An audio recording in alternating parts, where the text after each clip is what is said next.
Hi everyone. We are looking at Philip Yancey's book on prayer. Philip Yancey's American publisher conducted an online poll and 678 people responded, and only 23 of them were satisfied by the time they spent in prayer. How do you feel about the time you spend in prayer?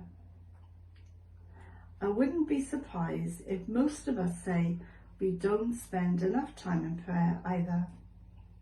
We mean to spend more time, but somehow we just don't get around to it. Well, I wonder why that is. It may be that advances in science and technology contribute to this. In days gone by, farmers lifted up their heads and prayed for an end to a drought or for good weather for harvest. Nowadays, we study low pressure fronts, we dig irrigation channels, and we seed clouds with metallic particles. In former days, when a child fell ill, the parents cried out to God. Now they call for an ambulance. And that's not to say that many of you don't pray when you have problems. And for some, it is the first line of call. Some people wonder why God doesn't intervene in history. Are our prayers being heard? And how effective are they anyway? Prosperity also seems to have an effect on prayer. Wealthy people rely on talent and resources, on insurance policies and retirement plans to make their future secure.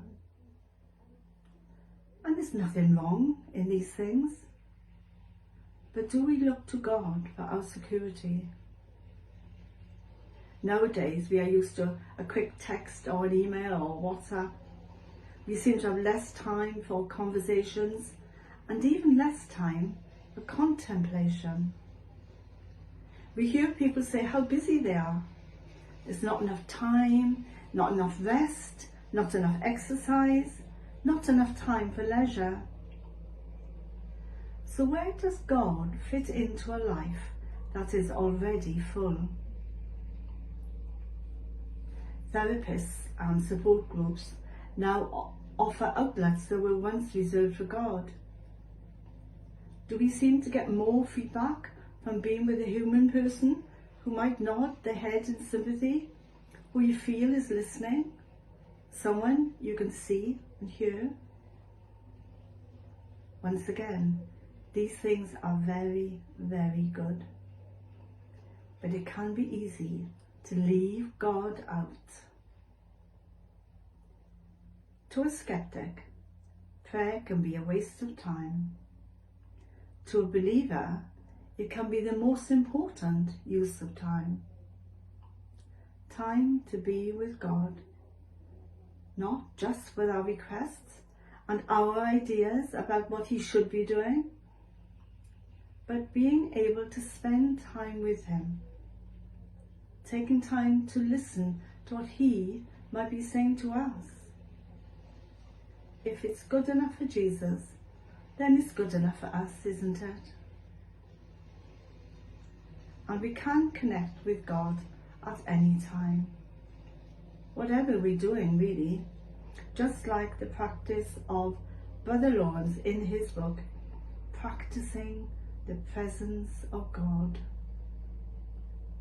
The Bible says, come close to God, and He will come close to you. So I hope you enjoy the rest of your day and the rest of the week, and I hope to see you again next week. Take care. Bye.